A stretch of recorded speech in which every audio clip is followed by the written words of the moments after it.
నిర్గమాకాండము 15వ అధ్యాయం 11వ వచనం మొదటి లైన్ చదువుకుందాం అందరం కలిపి. యెహోవా వేల్పులలో నీ వంటి వాడెవడు. ఇక్కడ మనం చదివిన మాటలో పాత నిబంధన కాలంలోని మాట అది. ఇజ్రాయెల్ ప్రజల్ని ఐగుప్తు బంధకాల్లో నుంచి విడిపించి దేవుడు వారిని అరణ్యములో అద్భుతాలతో నడిపిస్తూ పగటి మేఘస్తంభంగా రాత్రి అగ్నిలాగా కనపడతంగా వాళ్ళకి ప్రయాణంలో సహాయం చేస్తున్నప్పుడు వారు పాడుకున్న పాటలో ఆ యొక్క భాగాన్ని మనం చదివాం. మోషేను ఇజ్రాయెల్ ప్రజలు ఆ పాట పాడినట్టుగా మనం చూస్తున్నాం. అందులో వారు చెప్తున్నారు, యెహోవా వేల్పులలో నీ వంటి వాడెవడు. ఇది కొంచెం వాళ్ళ అవగాహన బట్టి వేల్పులలో నీ వంటి వాడెవడు అని చెప్తున్నారు. మనం కొత్త నిబంధనలు అయితే దేవుడు ఒక్కడే, ఇంకా వేల్పులు కూడా లేరు. వాళ్ళకున్న అవగాహన భక్తి ఆ సమయంలో ఎలా ఉందంటే, వేల్పులు కొంతమంది ఉన్నారు, లేకపోతే దేవతలు అనే వాళ్ళు ఉన్నారు, వాళ్ళల్లో నీ వంటి వాడు ఎవరు లేరని చెప్తున్నారు వాళ్ళు. మనం కొత్త నిబంధనలో దేవుడు ఒక్కడే,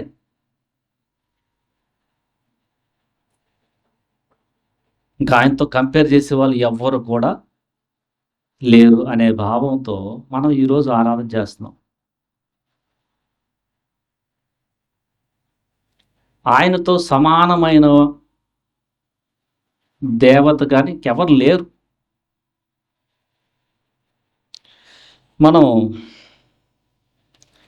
యెషయా గ్రంథములో 40 అధ్యాయము 18 చదవండి.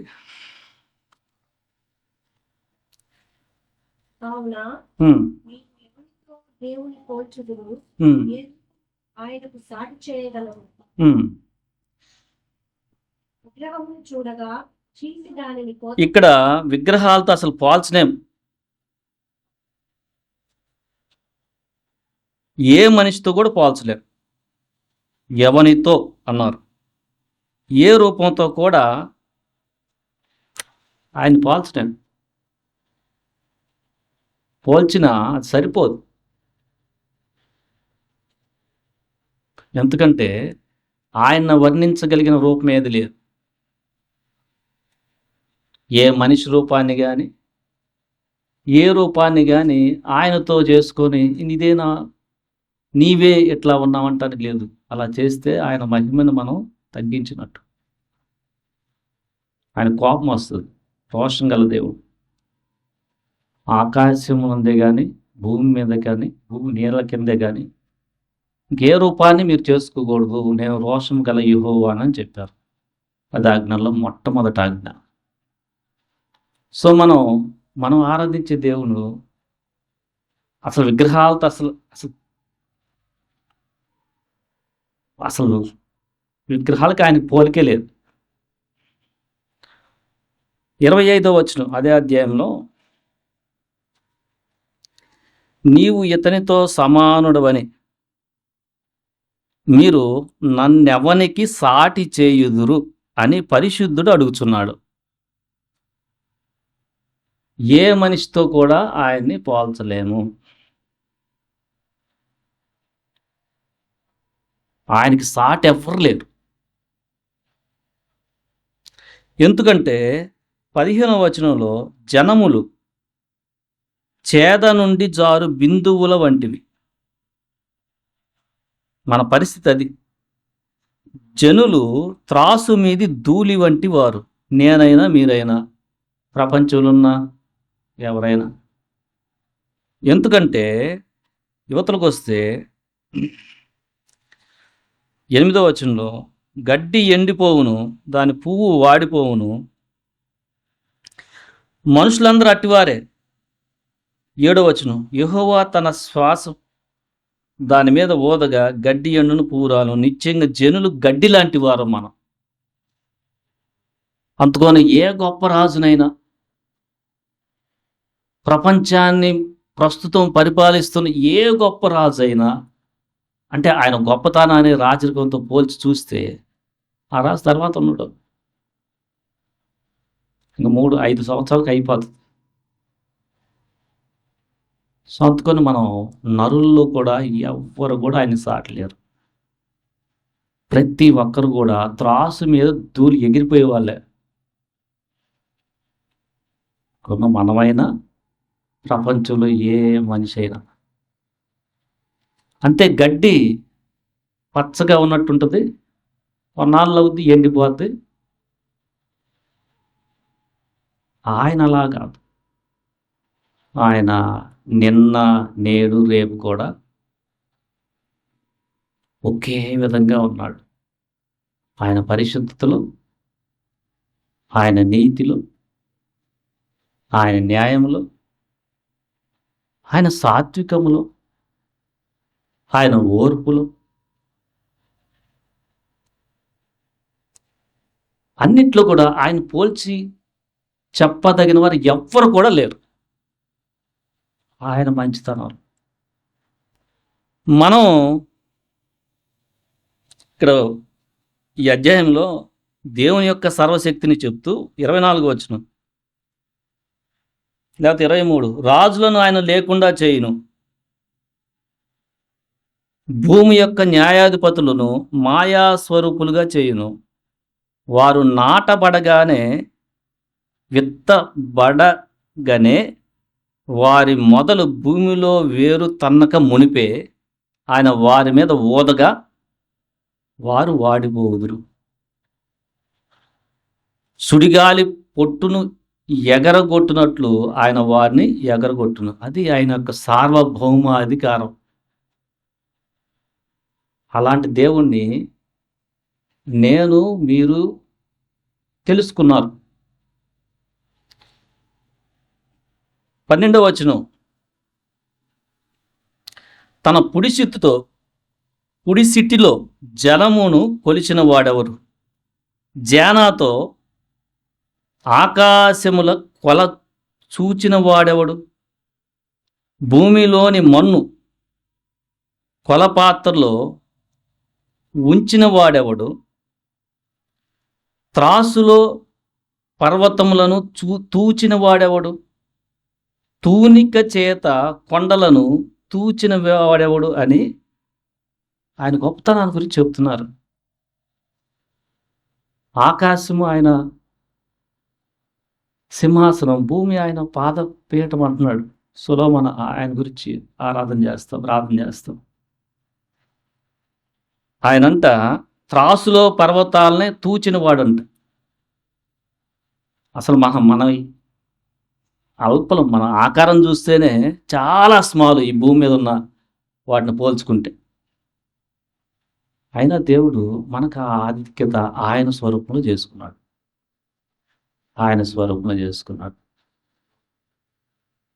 యెహోవా ఆత్మకు నేర్పిన వాడెవడు? ఆయన జ్ఞానానికి ఎవరు నేర్పుతారు? ఆయన అద్వితీయ జ్ఞానవంతుడైన దేవుడు. ఆయనకి ఎవరు సాటి జ్ఞానంలో ఎవరు లేరు. అద్వితీయ అంటే ఒకడే, రెండోది లేదని. ఇజ్రాయేలు దేవుడు ద్వితీయోపదేశకాండం 6:4,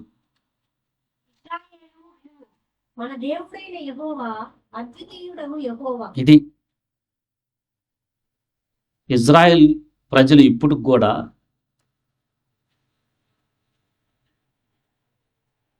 అద్వితీయుడై యెహోవా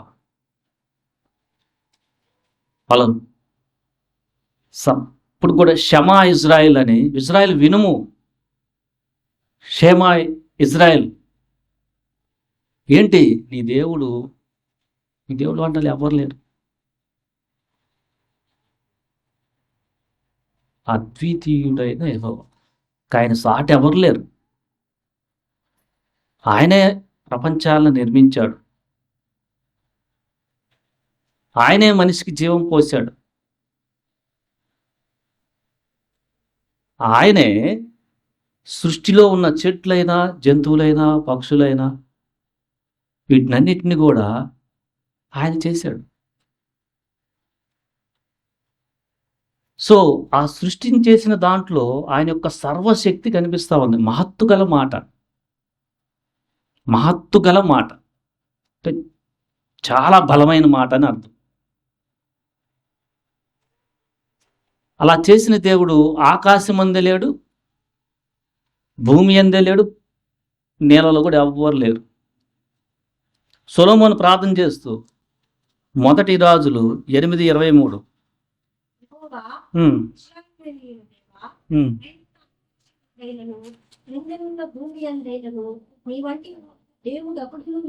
ఇది ఆయన ఎక్స్పీరియన్స్. పైనున్న ఆకాశం అందైనా కిందున్న భూమి అందైనా, అదే ఈయన ఇంకో చోట కూడా 2 చోట్ల రాసిన 2వ దినవృత్తాంతాలు అదే ప్రార్థన ఇంకో అధ్యాయంలో కూడా రాశారు. అక్కడ కూడా చదవండి. 6:14 2వ దినవృత్తాంతాలు.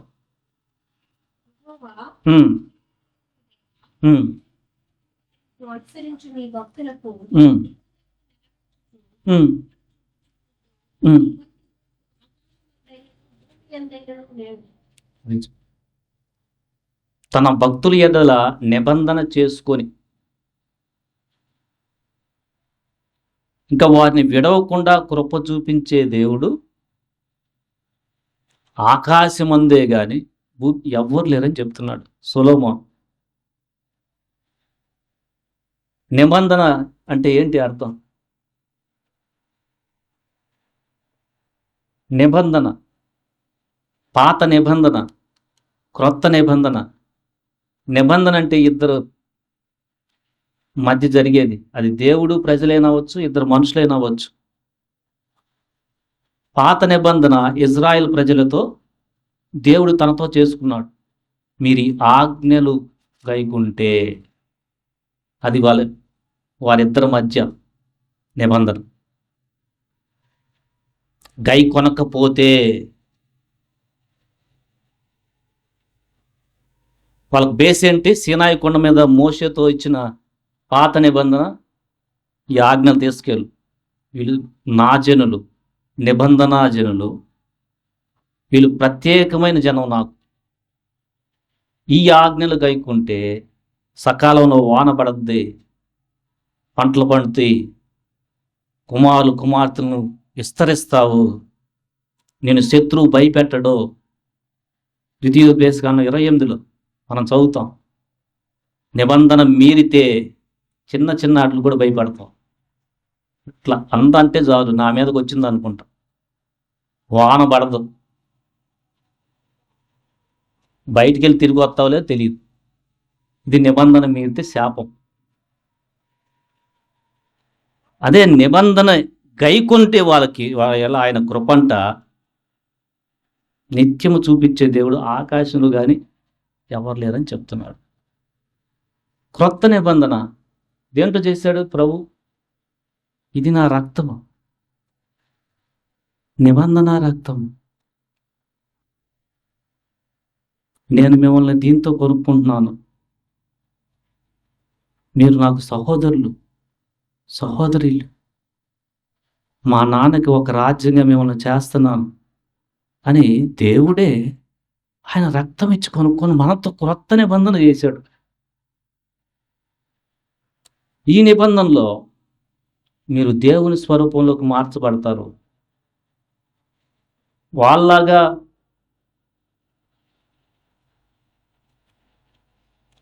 పొలాలు విపరీతంగా పండిపోతాయి.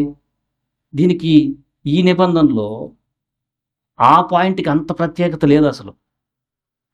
పరలోక సంబంధమైన ప్రతి ఆశీర్వాదం మీది ఈ నిబంధనలు. అలాని అడుక్కోరు.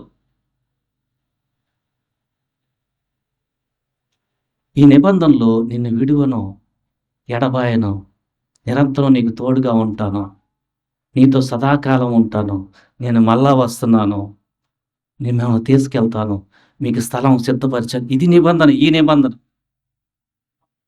ఈ నిబంధన ఆజ్ఞలు గైకుంటే కాదు, పశ్చాత్తాపడితే.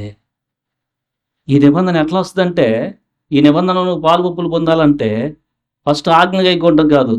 ఐ యామ్ రెచ్చడ్ సిన్నర్, ప్రధాన పాపిని అని వచ్చి ప్రభు పాదాల దగ్గర పెడితే రక్తం ద్వారా కొనుక్కొని కొత్త నిబంధనలు మనం చేర్చుకున్నాడు. పాత నిబంధనలోనే అలా చెప్తే ఇంక క్రొత్త నిబంధనలో దేవుడే మనల్ని కొనుక్కుంటే ఆయనవన్నీ నాయి,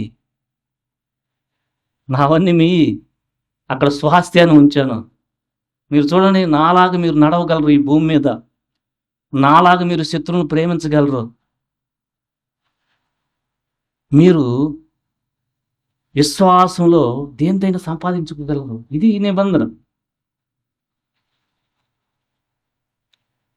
ఇలాంటి నిబంధన ఎవరన్నా చేశారా దేవుడు? ఎవ్వరు చేయలేదు. ఈ నిబంధనలో పాపులకు క్షమాపణ. ఎందుకంటే అందరం పాపులమే. ఈ నిబంధనలో మన నీతి కాదు, దేవుడు తన నీతిని తనే మనల్ని కొనుక్కొని తన ప్రియకుమారి నీతిని మనకి ఇస్తున్నాడు ఈ నిబంధనలో. సో ఆయనలాగా తన రక్తంతో చేసిన నిబంధన ఏ దేవుడు లేడు, ఎవ్వరు లేరు. దుష్టుల్ని శిక్షించే దేవుళ్ళు చాలామంది ఉన్నారు. సో నువ్వు తెలుసుకున్న దేవుడు ఎంతో జాలి, ప్రేమ, దయ, కనికరము, దీర్ఘశాంతం కలిగిన దేవుడు. ఆయన అడ్డలు ఎవరు లేరు. ఆయనలాగా పాపం చేయని వారు ఎవరు లేరు. జన్మతోనే పాపం లేకుండా జన్మించిన వారు లేరు. ఆయనలాగా ఈ నిబంధన కొనసాగిస్తానికి సిలువు దాకా విధేయత చూపించిన ఆ తగ్గింపు ఎవ్వరికి లేదు.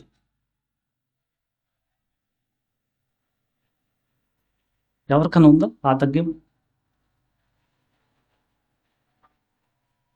ఎవరినన్నా అసలు ఊహించుకుంటామో దేవుడేంటి అంత తగ్గింపు? అది మనం తెలుసుకున్న దేవుడు. ఆ క్యారెక్టర్స్ మనలో రిఫ్లెక్ట్ అవ్వాలి. మనం ఆయన ఆరాధిస్తున్నామంటే భూమి మీద జనం, మీలాంటి జనం ఎవరు లేదని ఎట్లా చెప్పగలుగుతారు మనల్ని? ఒక మాట అంటే ఇంకోటి అంటాం, పక్కన అనుజనులాగా తిట్టడం చేస్తే ఎవరన్నా మీలాంటి జనాలు లేరు భూమి మీద అంటారా? తగ్గించుకొని ఏదన్నా చెప్పాల్సి ఉంటే నెమ్మదిగా చెప్పటం, అవి నేర్చుకోవాలి. మనం నేర్చుకోవాల్సింది ఏంది? నా వల్ల ఎవరికి ఇబ్బంది ఏమైనా వస్తుందా? నా ప్రవర్తన వల్ల? అది నేర్చుకోవాలా. అప్పుడు అంటారు, అయ్యా భూమి మీద మీలాంటి వాళ్ళు ఎవరిని చూడలేదే, ప్రతి ఒక్కడు ధనవై పరిగెత్తున్నాడు, మాట అంటే మళ్ళా పలకడో, మొహం మార్చుకుంటాడు, ఇక జీవితాంతం అంతేమో. మీరేంటయ్యా మాట అన్నా కూడా మామూలుగానే ఫ్రెండ్షిప్ చేసేస్తున్నారేంటి? అది ఉండాలా? ఏదో మొహం మార్చుకోవటం ఈ కాదు. అది అర్థం చేసుకుంటే మనం ఆయన అర్థం చేసుకున్నట్టు. సో ఆయన్ని దావీదు చెప్తున్నాడు 35వ కీర్తన 10, 35:10. యెహోవా నీ వంటి వాడెవడు? ఇచ్చిన బలము గల వారి చేతి నుండి, దీనులను దోచుకొని వారి చేతి నుండి, దీనులను దరిద్రులను విడిపించువాడవు నీవే అని నా ఎముకలన్నీ చెప్పుకొని. మించిన బలం గల చేతువాళ్ళని అపవాదుల నుంచి మనల్ని విడిపించాడు. ఆయన సాటున్నారు అసలు. దావీదైతే తన శత్రువుల గురించి మాట్లాడుతున్నాడు. నాకంటే నా శత్రువులు బలవంతులు, కీర్తనల 18 రాసుకుంటాడు. 2 సమయాలు 22 రాసుకుంటాడు ఆయన. నాకంటే అలాంటి బలవంతుల చేతుల నుంచి నాకు విజయాన్ని ఇచ్చావు. ఒక గొల్యాతు విషయం ఏంది, ఆ తర్వాత సౌలు లాంటి ఎంతమంది నన్ను ఎమ్మట పడుతున్నారు. మన జీవితంలో అయితే మించిన బలం చేత నీకు ఆ వచనం మించిన బలం మనకంటే అసలు మన వేడ అపవాది యొక్క శక్తి ఎక్కడ, ఆయన మనల్ని విడిపించిన విధానం ఏంటి ధ్యానం చేశారా? అసలు మీకు ఆ ఆలోచన ఉందా? ఆరాధిస్తున్న వాళ్ళకి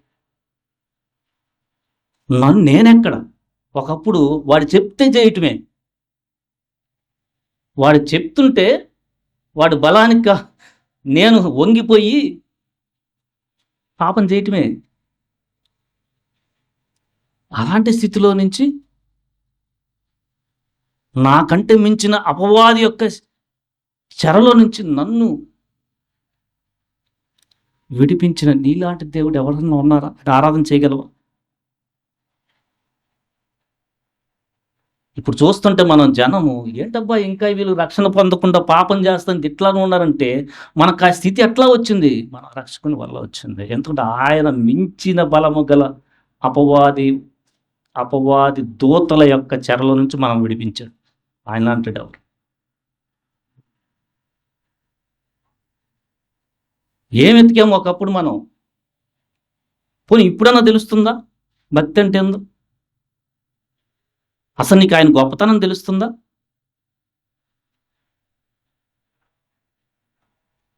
ఆ గొప్పతనం తెలుస్తుంటే నువ్వు ఆరాధించుకుని ఎట్లా ఉండగలుగుతావు? ఎందుకంటే నీ స్థితి నా స్థితి తెలుసు మనకి. ఒకప్పుడు అపరిశుద్ధతే మనకి పొలకాట్ పందిలాగే పెంట గొప్పలు తిరుగుతూ ఉంటాం. కొంతమంది ఇప్పుడు కూడా అట్లానే ఉన్నారని తెలియదు. రక్షించబడిన తర్వాత కూడా ఇంకా ధన సంబంధమైన చిన్న చిన్న ట్రాప్స్ పడుతుంటే ఇంకెక్కడ అక్కడెక్కడ మట్టి పూసుకోవద్దు, చాలా డేంజర్. ఇంకా ఆ మట్టిలోనే నువ్వు నిజంగా రక్షణ పొందితే ఆ మట్టి అంతా ఆయన పరిశుద్ధమైన రక్తంలో క్లీన్. నీకు ఇప్పుడు తెలుస్తుంది ఏంటి ప్రభు, నేను ఒకప్పుడు ఏంటి యూట్యూబ్ ఏం సినిమాలు చూశాను, ఏంటి నా బతికేది ఏంటండి, దేంట్లో నేను అతిశయించాను, అసలు ఏంటిది నా అతిశయం ఏంటి? ఇప్పుడు నా అతిశయం నీవే ప్రభా అని ఆరాధించగలుగుతాం. ఎందుకంటే దానికంటే అద్భుతం ఉందా? ఒక పాపిని పరిశుద్ధుడుగా చేసిన దేవుడు ఇంకా అంతకంటే అద్భుతం ఏమన్నా ఉంటుంది అసలు? అది మీకు తెలుస్తుందా? నిజంగా పరిశుద్ధులైతే మీకు తెలుస్తుంది. సగం అటు సగం ఇటు ఏమి 2 కాళ్ళు వేస్తూ ఉంటే జీవితాంతం మీకు తెలియదు దాని గొప్పతనం. మీరు పాపి ఒకప్పుడు, నేను పాపి ఒకప్పుడు, ఇప్పుడు యేసుక్రీస్తులో పరిశుద్ధుడు అని భావం తెలుస్తుందా? దానికి ఏం చేశాడు ఆయన? ఆయన మన వంటి వాడయ్యాడు.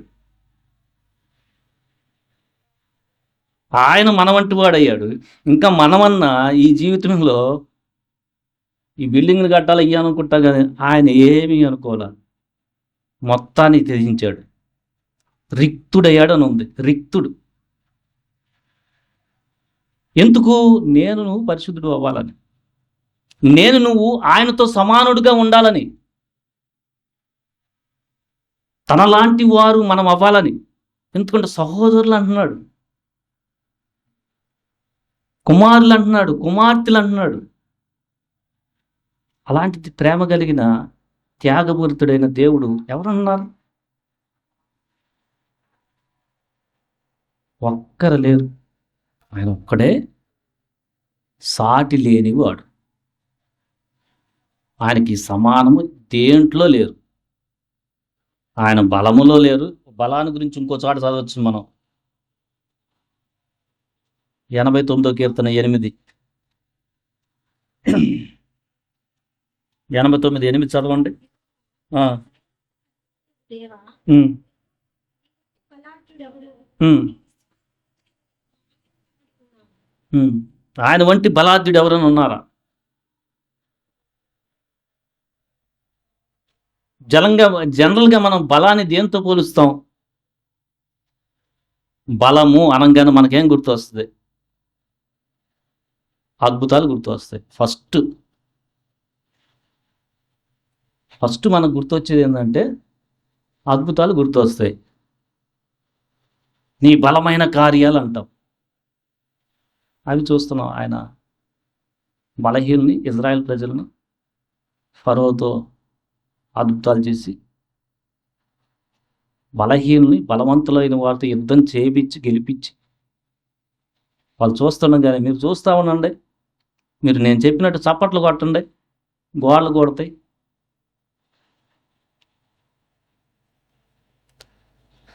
ఇక ఎవరన్నా ఒక మాట అంటుంటే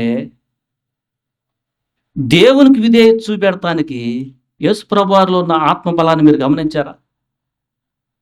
బలాన్ని ఆ కోణంలో చూసారా? బలహీనతలో నీ యొక్క బలం పరిపూర్ణమవుతుందని నీ కృప చాలు అన్నప్పుడు ఆ బలాన్ని మీరు కోణంలో చూసారా? మీరు ఆ బలాన్ని ఎప్పుడన్నా ఆస్వాదిస్తున్నారా? రక్షించబడిన తర్వాత దేవుని కృప ఏంటి,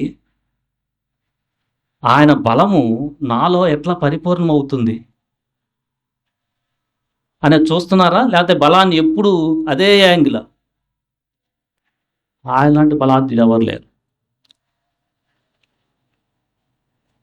ఎందుకంటే ఆయన బలం మనలో లేకపోతే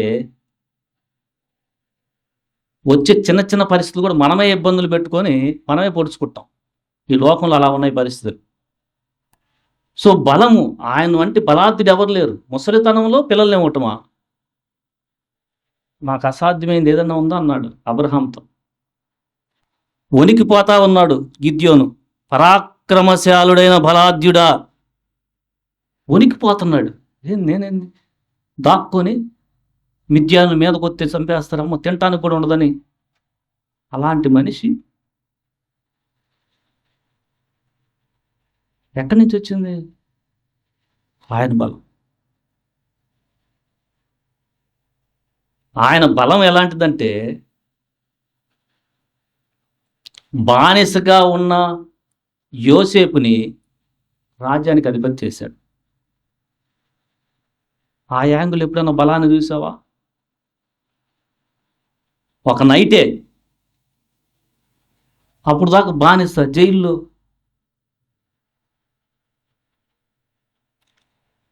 ఆయనంటే బలాఢ్యుడు ఎవ్వరు లేరు.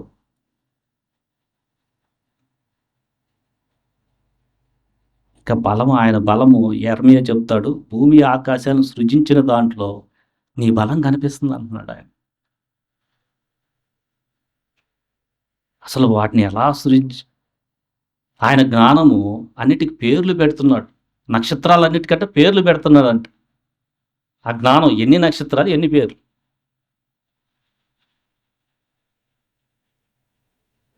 ఆయన ప్రేమకి కొలుస్తానికి అవధులే లేవు.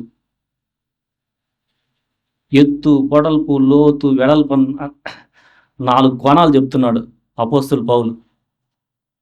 మనకు తెలియదు. సో అలాంటి దేవుణ్ణి మనం తెలుసుకున్నాం. ఆయన నీతిలో గొప్పతనాన్ని ఎలా నువ్వు క్యారీ అవుట్ చేస్తున్నావు? ఆయన నీతిని ఎప్పుడన్నా నువ్వు ధ్యానం చేస్తే ఎన్ని కోణాలు చేస్తున్నావు? ఆయన నీతి మనం రోజుకి ఎన్నిసార్లు చెప్పిన మాటను ఆయన క్షమిస్తున్నాడు. అందుకని దావీదు అంటాడు, నువ్వు క్షమించుటకు సిద్ధ మనసు కలిగిన వాడు. మీకా ఆయన చెప్తున్నాడు ఇదే మాట. మీకా గ్రంథము చివరి అధ్యాయము 18 చదవండి. తన స్వాస్థ్యములో శేషించిన వారి దోషమును పరిహరించి వారు చేసిన అతిక్రమముల విషయమై వారిని క్షమించు దేవుడైన నీతో సముడైన దేవుడు ఉన్నాడా? ఆయన కనికరము చూపుటయందు సంతోషించువాడు గనుక నిరంతరము కోపముంచు. జాలిపడు, మన దోషములను అణిచివేయు. వారి పాపములన్నిటినీ సముద్రపు అగాధములో నీవు పడవేదు. ఈయన అనుభవం చూడండి. తన స్వాస్థ్యంలో శేషించిన వారి దోషమును పరిహరించి వారు చేసిన అతిక్రమముల విషయమే వారిని క్షమించు దేవుడు నీతో సమానమైన వాడు ఎవడన్నాడు అన్నాడు. ఎవ్వరు లేరు. ఎలా క్షమిస్తారు? ముందు వాళ్ళ పాపాలు వాళ్ళే క్షమించుకోలేరు. యేసుప్రభు ఒక్కడే. ఎందుకంటే ఆయన మానవుని యొక్క పతనాన్ని చూశాడు. ఏదెను తోటలో ఉండి మానవుని యొక్క ఆ బలహీనత చూశాడు. మానవుణ్ణి మళ్ళా తనతో సమకూర్చాలని మళ్ళా చేసుకోవాలని అనుకున్నాడు. ఆయన ఒక్కడే చేయగలడు. ఎందుకంటే పతనమైన మానవునికున్న బలహీనత ఆయన ఒక్కడికే తెలుసు. ఆ పండు తినొద్దని చెప్తే తింటే వచ్చే పర్యవసానం దాంట్లో ఉన్న బలహీనత ఆయనకొక్కడికే తెలుసు. అందుకని ఎక్కడ కూడా ఆయన సిలువలో నోరు మెదపలేదని ఉంది. పాపము చేయలేదు, నోట కపటము లేదు, అంత భరించాడు ఆయన. మనల్ని అంతగా అర్థం చేసుకునేది ఎవరన్నా ఉంటారా? సో ఆయన క్షమించటంలో సిద్ధ మనస్సు కలిగిన వాడు. క్షమించే తత్వం ఎవ్వరు లేరు ఆయనతో సమానం. ఆయన న్యాయం కూడా చూపే దాంట్లో చాలా ఇంకా దీర్ఘశాంతం వహించడం అయిపోయిందనుకో, ఇక అంతే. ఇంకా ఆ మనిషిని ఎవ్వరు కూడా రక్షించలేరు. చాలా కేర్ఫుల్గా ఉండండి. ఆయన కోపము నిమిషము, దయ ఆయుష్కాలమే. బట్ మాట్లాడి మూర్ఖత్వం చూపెడతా ఉన్నావా, ఇంకంతే. ఇంకా ఆయన కూడా అట్లా వదిలేసాడని వదిలేస్తే చాలు, ఏం చేయకపోయింది, మిగతా అన్నీ అయిపోతుంది. చాలా కేర్ఫుల్గా ఉండండి. ఆయన న్యాయం విధించు దేవుడు. చాలా కేర్ఫుల్గా ఉండండి. ఎందుకంటే 50వ కీర్తనలో భయంకరమైన మాట చెప్తున్నాడు ఆయన. రక్షణ లేని వారు చాలా జాగ్రత్త. కీర్తన 50:16 నుంచి చదివితే, భక్తిహీనులతో దేవుడు ఇట్లు సెలవిచ్చుచున్నాడు, నా కట్టడలను వివరించుట నీకేం పని? నా నిబంధన నీ నోట వచించదవేమి? దిద్దుబాటు నీకు అసహ్యం కదా. నీవు నా మాటలను నీ వెనుకకు త్రోసివేసేదు. ఇలాంటి వాళ్ళు ఎవరన్నా ఉన్నారేమో, చాలా జాగ్రత్త. దేవుని దీర్ఘశాంతంతో ఆడుకోవద్దు. నీవు దొంగను చూచినప్పుడు వానితో ఏకీభవించెదవు, వ్యభిచారులతో నీవు సాంగత్యము చేసెదవు. కీడు చేయవలనని నీవు నోరు తెరుచుచున్నావు, నీ నాలుక కపటము కల్పించుచున్నది. నీవు కూర్చుండి నీ సహోదరుని మీద కొండెములు చెప్పుచున్నావు, నీ తల్లి కుమారుని మీద అపనిందలు మోపుచున్నావు. ఇక్కడికి రండి ఇప్పుడు. 21. ఇట్టి పనులు నీవు చేసినను నేను మౌనినై ఉంటిని, అందుకు నేను కేవలము నీ వంటి వాడనని నీవు అనుకుంటివి. ఏం చేయడరా దేవుడు? కొంతమంది ఆయుధలో ఉంటే వాళ్ళకి ఉగ్రరూపుడు అనమాట దేవుడు. అయితే నీ కన్నుల ఎదుట ఈ సంగతులను నేను వరుసగా ఉంచి నిన్ను గద్దించెదను. దేవుని మరచువారులారా, దీన్ని యోచించుకొనుడి. లేని ఎడల నేను మిమ్మల్ని చీల్చివేయుదును, తప్పించువాడెవడను లేకపోవడు. ఇది ఆయన దీర్ఘశాంతంతో ఆడుకున్నారంటే. ఆయన దీర్ఘశాంతము చాలా ఎక్కువ.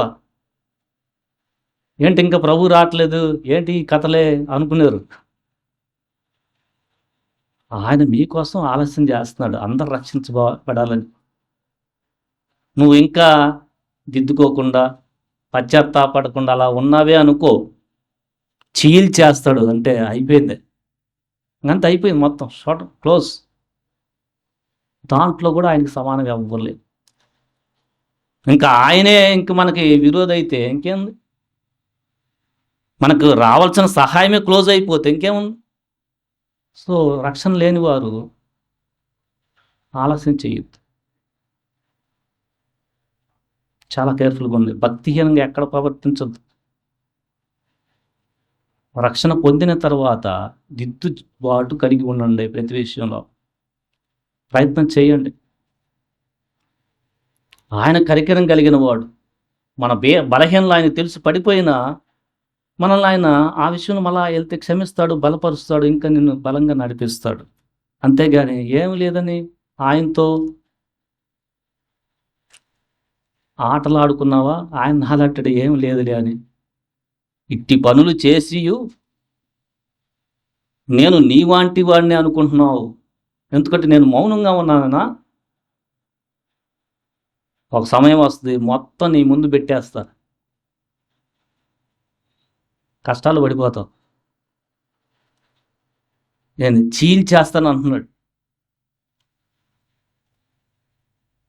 సో ఎందుకంటే దేవుడు న్యాయం తీర్చేవాడు చాలా. బట్ ఆయన న్యాయం తీర్చేదానికంటే ఆయన ప్రేమ ఎంతో చాలా ఉన్నతమైంది. ఈజీగా న్యాయం తీస్తే నేనున్నాను, ఇక్కడ ఎవరు కూడా రక్షణ పొందేవాళ్ళం కాదు. బట్ ఒక లిమిట్ ఉంది ఆయనకి. రక్షణ లేని వారు చాలా జాగ్రత్త, బీ కేర్ఫుల్గా ఉండండి. ఆయన లాంటి దేవుడు ఒక్కరు కూడా లేరు. మనం ఈరోజు ఆరాధన చేస్తున్నాం నరులను సృష్టించి వారికి ఆయా ప్రదేశాలు ఇచ్చి, ఇక్కడ ఉండండి మీరు, అక్కడ ఉండండి, ఇక్కడ ఉండండి అని చెప్పిన దేవుడు ఎవ్వరు లేరు. ఎందుకంటే అపొస్తలుల కార్యములు 17వ అధ్యాయం ఏథెన్సులో సువార్త చెప్తూ 24 చదవండి, వచ్చిన 17:24.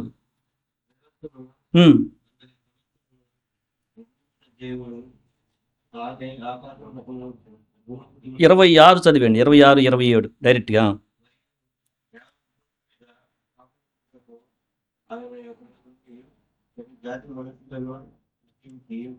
వారు ఒకవేళ దేవుడు తడపలాడి మనము వినాయకాలంలో వారి నివాసం యొక్క పొలిమేరలను ఏర్పరిచారు. మన నివాసం జాండ్రపేటలో ఉండాలని ఆయన ఏర్పరిచాడు. ఒక్క నుంచి వివిధ రకాల జాతులు ప్రజలందరినీ ఏర్పరిచి నువ్వు అక్కడ ఉంటారా. కాబట్టి నువ్వు ఒక టైంలో దేవుని తెలుసుకో, నువ్వు ఇక్కడ ఉండాలా. సో నరజాతులను ఆయన నరుని చేసి ఆ భూ భాగాల్లో వాళ్ళని స్ప్రెడ్ చేసి వారందరూ కూడా చెప్తున్న మాట ఏంటంటే నన్ను తెలుసుకోండి అని చెప్తున్నాడు. అలా ఎవరన్నా అంత క్లారిటీగా చెప్పిన దేవుడు ఎవరున్నారా? మొదటి వ్యక్తి ఆదాముకి వెళ్తే పిల్లలు వీళ్ళు, వాళ్ళ పిల్లలు వీళ్ళు అని అబ్రహాం దాన్ని చెప్పాడు. మళ్ళీ అబ్రహాము ఇది పిల్లాడు పేరు ఇది దావీదు దాకా చెప్పాడు మత్తయి సువార్తలో. మళ్ళీ దావీదు పిల్లలు యేసు ప్రభు రక్షకుడు దాకా చెప్పాడు. ఎవరన్నా అంత క్లారిటీగా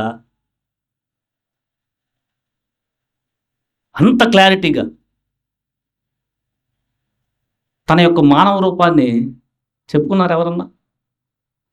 ఎవరు ఫస్ట్ ఎవరు, తర్వాత ఎవరు, ఎంత క్లారిటీ? ఎవరు లేరు. ఆయన రాకడని ఆయన ముందే చెప్పుకున్నాడు. సర్వ మానవాళికి రక్షణ ఇవ్వాలని తన సొంత ప్రజలైన ఇజ్రాయెల్ వాళ్ళు పాపం చేస్తే స్ప్రెడ్ చేశాడు అంతే. ఇండియా కూడా వచ్చారు, మనం చెప్పుకున్నాం కదా జ్యూస్.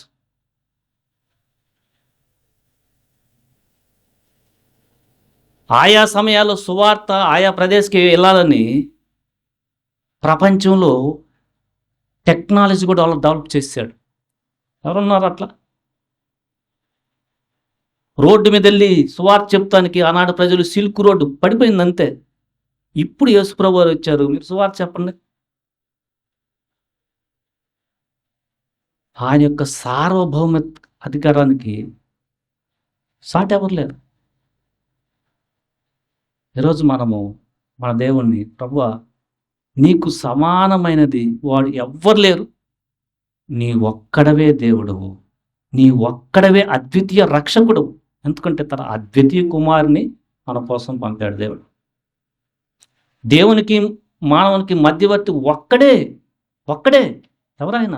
తిమోతి రాసిన పత్రికలు చెబుతున్నాడు, 1 తిమోతిలో, క్రీస్తు యేసు అను నరుడు. దేవుడు ఒక్కడే, మన రక్షకుడు ఒక్కడే. ఒక్కటే మంచి ఆత్మ, అదే పరిశుద్ధాత్మ. పరిశుద్ధాత్మ దేవుని యొక్క యూనిక్నెస్ ఏ ఆత్మలో కూడా లేదు. భ్రమపరచటమే ఆత్మలో, కన్ఫ్యూజను. ఎందుకంటే ఆత్మ ఒక్కడే. పరిశుద్ధత, నీతి, జ్ఞానం, దేవుని మాటను మనకు తెలియచేయటం, మనలో ఆత్మచేత కడగటం ఎవరు చేస్తారు? మన త్రియేక దేవుడే. అందును బట్టి మన త్రియేక దేవుడిని ఈరోజు నీలాంటి సమమైన ఎవడు దేవుడు లేడు అని మనం స్తుతిస్తాము. దేవుడి మాటలు దీవించునుగాక. ఆమెన్.